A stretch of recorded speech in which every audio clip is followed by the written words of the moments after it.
और चलिए अब खबरों को जानते हैं विस्तार से। और सबसे पहले बात आर्टिकल 370 की, जिसे लेकर सुप्रीम कोर्ट की तरफ से कल एक ऐतिहासिक फैसला सामने आया। इस फैसले के सामने आने के बाद प्रतिक्रियाओं का दौर भी शुरू हो चुका है। प्रधानमंत्री नरेंद्र मोदी की तरफ से आर्टिकल 370 को लेकर एक लेख लिखा गया और उन्होंने कहा कि जम्मू कश्मीर और लद्दाख में बदलाव आया है।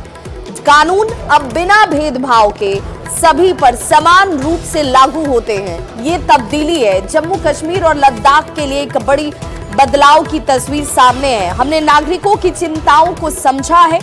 एक भारत श्रेष्ठ भारत की भावना मजबूत हुई है। जम्मू कश्मीर में विकास को प्राथमिकता दी गई और अन्याय को खत्म करने की इच्छा हमारी थी। सुशासन के लिए प्रतिबद्धता हमारी पहचान है। तो 370 पर सुप्रीम कोर्ट के फैसले के बाद पीएम मोदी की तरफ से ये लेख, जिसमें जम्मू कश्मीर और लद्दाख में एक बड़ा बदलाव आया, विकास की बयार बह रही है, कानून अब बिना भेदभाव के लागू होता है और सभी पर समान रूप से नागरिकों की चिंताओं को हमने समझा कि लोगों की जरूरतें क्या हैं, लोगों की चिंताएं क्या हैं। एक भारत श्रेष्ठ भारत की भावना मजबूत हुई है।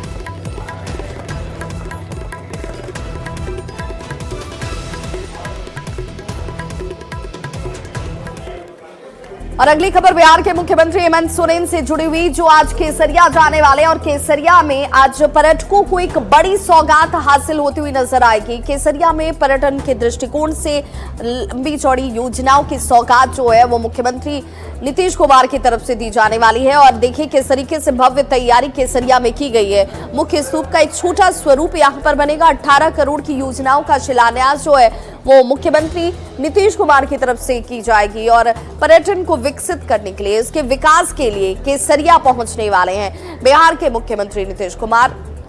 और ये टूरिस्ट स्पॉट के तौर पर इस जगह की अगर बात की जाए तो ये योजना बेहद कारगर।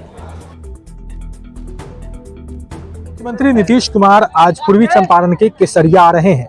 केसरिया के जो नवनिर्मित कैफेटेरिया है, केसरिया बौद्ध स्तूप का जो कैफेटेरिया है उसका वो उद्घाटन करेंगे। साथ ही साथ 18 करोड़ की लागत से जो पर्यटन स्थल का निर्माण कार्य जो विस्तृत किया जा रहा है उसका शिलान्यास करेंगे। तो कहीं ना कहीं आज मुख्यमंत्री नीतीश कुमार जो है पूर्वी चंपारण को एक बड़ी सौगात देने आ रहे हैं। बौद्ध स्थल जो यहाँ बौद्ध स्तूप है, जो एक पर्यटन स्थल है, इसको डेवलप करने को लेकर जो निर्माण कार्य होना है उसको न्यास करेंगे। और सबसे जो नवनिर्मित कैफेटेरिया है, यहाँ से जो आपको कैफेटेरिया दिख रहा है उसका आज उद्घाटन भी करेंगे।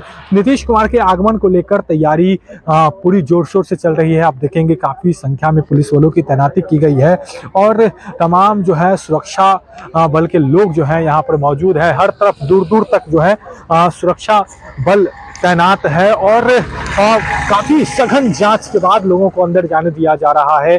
तो कहीं ना कहीं मुख्यमंत्री के आगमन को लेकर केसरिया में विस्तृत तैयारी की गई है। काफ़ी संख्या में लोग पहुंचे हैं और पर्यटन स्थल को डेवलप करने का प्लान जो बीते काफ़ी समय से चर्चा में रहा है कि पर्यटन को लेकर बिहार सरकार जो है बेहतर काम कर रही है। तो इसको लेकर अब कहीं ना कहीं एक विशेष जो है वह फायदा केसरिया बौद्ध स्तूप को मिलने जा रहा है और इसको लेकर आज मुख्यमंत्री नीतीश कुमार जो है 18 करोड़ की योजनाओं का शिलान्यास करेंगे। केसरिया से न्यूज़ 18 के लिए प्रियांक सौरभ।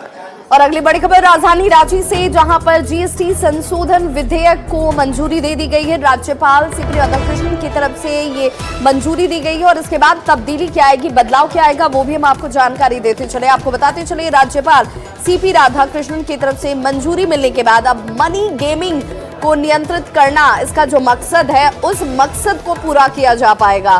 साथ ही साथ कंपनियों को अधिक कर अब देने होंगे। अब पहले से ज्यादा टैक्स कंपनियों को देना होगा। ऑनलाइन मनी गेमिंग पर नियंत्रण लगेगी, जो कि एक बड़ी चिंता का विषय इस वक्त बना हुआ था। लेकिन अब इस संशोधन के बाद, जीएसटी संशोधन विधेयक के बाद से जिसे कि पारित किया गया है, मनी गेमिंग को नियंत्रित करने में बहुत हद तक कामयाबी हासिल होगी।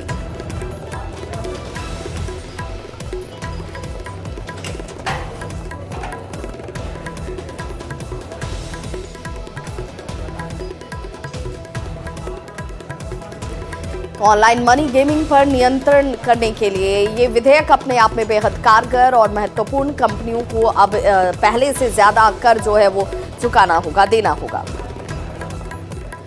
अगली खबर बिहार के पूर्णिया से। पूर्णिया वो इलाका जहां पर बार बार ये कहा जाता है कि जो साइबर अपराधी हैं उन्हें अपने गढ़ के तौर पर इस्तेमाल करने को लेकर के चिन्हित किया गया है और ऐसे में अब 3 साइबर अपराधियों की गिरफ्तारी यहां से की गई है। पाकिस्तान और नेपाल से लिंक के बाद नए नए खुलासे अब सामने आने शुरू हो चुके हैं। पूर्णिया के एसपी की तरफ से अब यह दावा किया गया है कि पाकिस्तान के हैंडलर के कहने पर नेपाल में कई खाते भी इन लोगों ने खुलवाए हैं, जिसे लेकर अब जांच जो है शुरू की जा रही है। भारत के कई राज्यों में सैकड़ों खातों में करोड़ों रुपए का ट्रांजैक्शन जो है वो इस वक्त इनकी तरफ से किया जा रहा था। 100 से अधिक खाते सामने आ चुके हैं। अब इन खातों को बारीकी से जांचा जा रहा है कि आखिर इन खातों में अभी तक कितने ट्रांजैक्शंस किए गए, कहां कहां ये ट्रांजैक्शंस हुए हैं, लेकिन इसकी संख्या बहुत ज्यादा है। ये भी संभावना जाहिर की जा रही है कि जो आंकड़े सामने आए हैं 100 खातों के, ये उससे कहीं ज्यादा हो सकती है।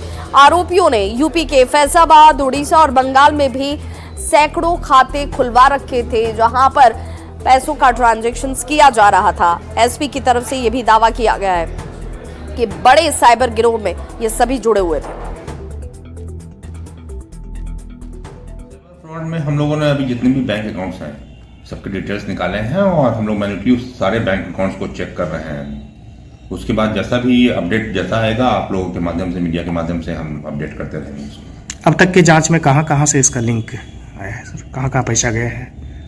काफ़ी सारे बैंक अकाउंट हैं इंडिया के डिफरेंट पार्ट्स में, फैजाबाद, उड़ीसा, सारी जगहों पर पैसे गए हैं जो अभी इन्वेस्टिगेशन में है। मतलब इन्वेस्टिगेशन अभी शुरुआती दौर में है, बहुत ज़्यादा कहना सही नहीं होगा। जैसे ही होगा हम आप लोग को अपडेट कर देंगे। इसमें करीब कितने खाते हैं इसमें?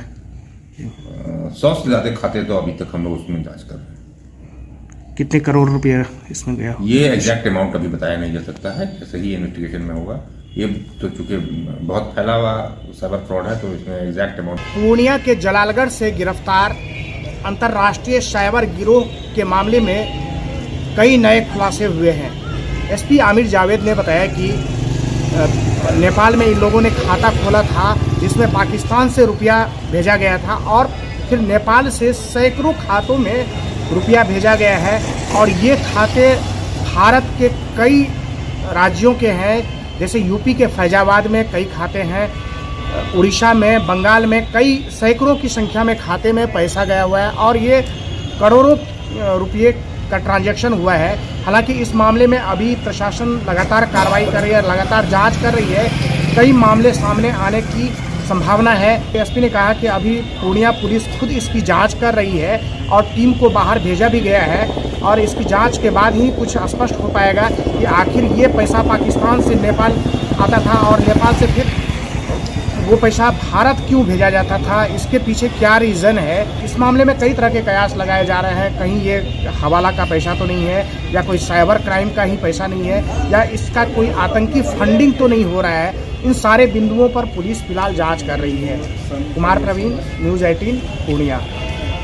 और बेगूसराय से बड़ी खबर जहां पर दबंगों का कहर देखने को मिला है। दबंगों की ये करतूत देखिए, जहां पर सार्वजनिक कुएं में पानी भरने से लोगों को रोक दिया गया और जमकर महिला और पुरुष की पिटाई की गई है। बताया जा रहा है कि फिलहाल सभी को इलाज के लिए अस्पताल में भर्ती कराया गया है। दबंगों ने कुएं में पानी भरने से पहले इन्हें रोका और फिर उसके बाद इनकी पिटाई की जाती है।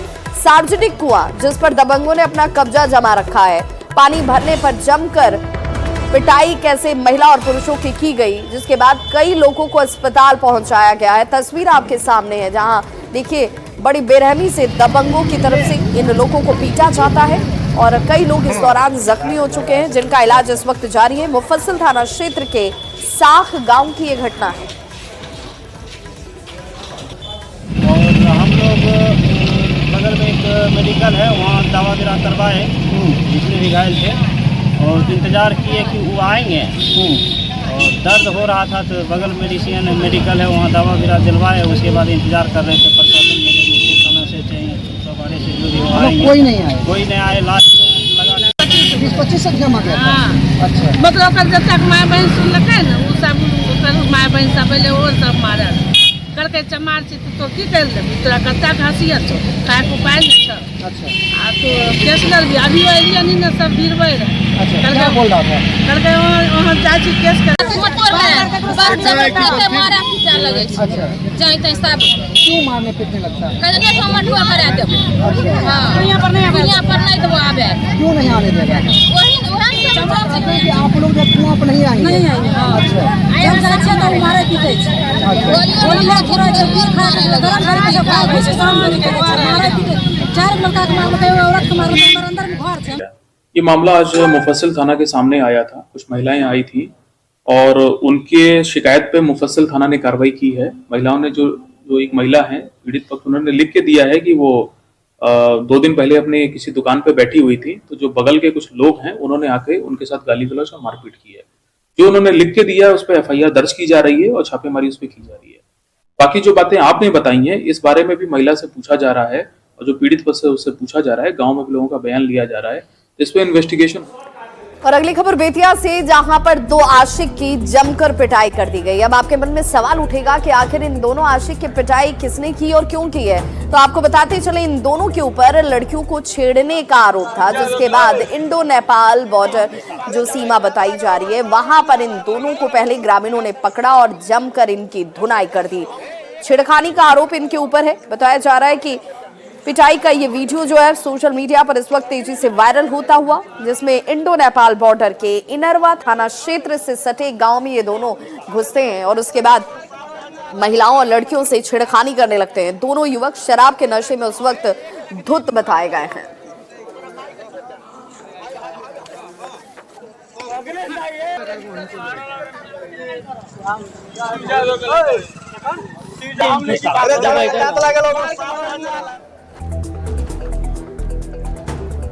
खबर गोपालगंज से, जहां पर मॉडल सदर अस्पताल की जो तस्वीर हम आपको दिखाने जा रहे हैं उसे देखकर आप भी चौंक जाएंगे। सवाल आपके मन में भी उठेगा कि अस्पताल के अंदर इस तरह की तस्वीरें आखिर कैसे। ये वही अस्पताल है जहां कल 2 नवजात बच्चों की मौत हो गई थी। डॉक्टरों की जगह नर्स के ऊपर इलाज करने का आरोप और उस बाबत अभी तक कोई कार्रवाई नहीं की गई। लेकिन ठीक उसी दिन देखिए कैसे मॉडल सदर अस्पताल से जो शर्मनाक तस्वीर है वो सामने आ जाती है। रात में डॉक्टर ड्यूटी से गायब रहते हैं और नर्स कंप्यूटर पर बॉलीवुड के गाने सुनती हुई नजर आ रही हैं। ठंड के बीच मरीज और मरीज के परिजन इलाज और व्यवस्था के लिए तड़पते और छटपटाते नजर आते हैं। कोई फर्श पर लेटा हुआ है, उस भी ठंड में जहां पर जमीन पर चलना तक मुश्किल है। व्यवस्थाओं के नाम पर यहाँ पर क्या व्यवस्था है वो आपको तस्वीरें खुद गवाही दे रही हैं। लेकिन स्वास्थ्य कर्मियों ने अस्पताल को जैसे फिल्मी थिएटर बना दिया हो। हमारे सहयोगी गोविंद की ये रिपोर्ट देखिए। गोपालगंज में ठंड का सितम शुरू हो चुका है। सर्द हवाओं के साथ तापमान में लगातार गिरावट हो रही है। ऐसे में गोपालगंज के मॉडल सदर अस्पताल में ठंड से बचाव के लिए मरीजों के लिए क्या कुछ इंतजाम किया गया है, इसकी पड़ताल करने के लिए आज रात के तकरीबन 12 बजे हम सदर अस्पताल में पहुंचे हैं। और ये सदर अस्पताल का प्रसूति विभाग है और यहाँ पर ये तमाम जो लोग हैं वो मरीज के अटेंडेंस हैं, परिजन। इन लोगों से भी बात करने की हम कोशिश करते हैं। कहाँ से आप आए हुए हैं? चौथीबाग नवादा से। नवादा से जी। डिलीवरी का मामला है जी। पेशेंट भर्ती हो गया है? हाँ, डिलीवरी हो गया। काफ़ी ठंड है तो आप लोग को रहने का इंतजाम तो हड़बड़ी में तो छूट गया, कुछ आया है कुछ छूट गया। फर्श पर ही रात गुजारेंगे ना तो है जी, प्लान ले चला जाएगा। हाँ। मरीज को कंबल नंबल मिला है यहाँ पे? जी नहीं मिला। क्या कह रही हैं? मैंने घर से कमर लेकर मैंने से यहीं तरिया को घर से ही लेकर आए हैं? हाँ, अस्पताल में नहीं मिला ना। हाँ, फर्श पर रात गुजारेंगे। तो आप लोग को रहने के लिए कोई व्यवस्था यहाँ नहीं किया गया? कौन सा व्यवस्था देख लीजिए, आप तो देखते हैं, देख लीजिए जो कौन सा व्यवस्था है। अच्छा, मरीज को कंबल मिल पाया ठंड से बचने? नहीं मिले। ये तस्वीर है गोपालगंज के मॉडल सदर अस्पताल की। और जो अस्पताल में स्वास्थ्यकर्मी हैं वो लोग भी यहाँ मौजूद है, लेकिन डॉक्टर हैं कि नहीं इसकी भी पड़ताल करेंगे हम। इस वक्त ये ट्रायज कक्ष है, चूँकि बार बार ये देखा जाता है कि डॉक्टर लापता रहते हैं, डॉक्टर नहीं रहते हैं। और इस मामले में सिविल सर्जन की ओर से कार्रवाई की बात कही जा रही है। इन लोगों से बात करने की कोशिश करेंगे। मैडम, अस्पताल में ड्यूटी पे आप लोग हैं? आप लोग ड्यूटी पे हैं? हाँ ड्यूटी पे है। तो यहाँ डॉक्टर है? हाँ डॉक्टर थे। किन की ड्यूटी है डॉक्टर में? डॉक्टर ममता में है। ममता ऑन कॉल पे है। अच्छा, ऑन कॉल पे है, मतलब फ़ोन करने पे आएंगी? हाँ अभी है यहाँ पर? अभी तो नहीं है। अभी नहीं है। तो अभी पेशेंट आपके यहाँ भर्ती है डिलीवरी से संबंधित? हाँ हैं 2 हैं। हाँ। तो उनकी इलाज कैसे हो पाती है, आप लोग करते हैं?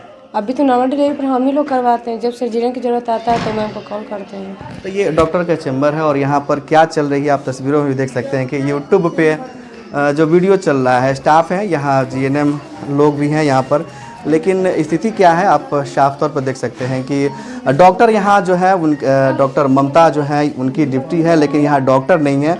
डॉक्टर की जो आला है, टेबल पर रजिस्टर है, वो तमाम चीज़ें हैं, लेकिन डॉक्टर यहाँ नदारत है। ऐसे में एक बड़ा सवाल भी खड़ा हो रहा है कि ये मॉडल सदर अस्पताल है और यहाँ पर रात में डॉक्टर जो है वो क्यों नहीं आखिर आते हैं।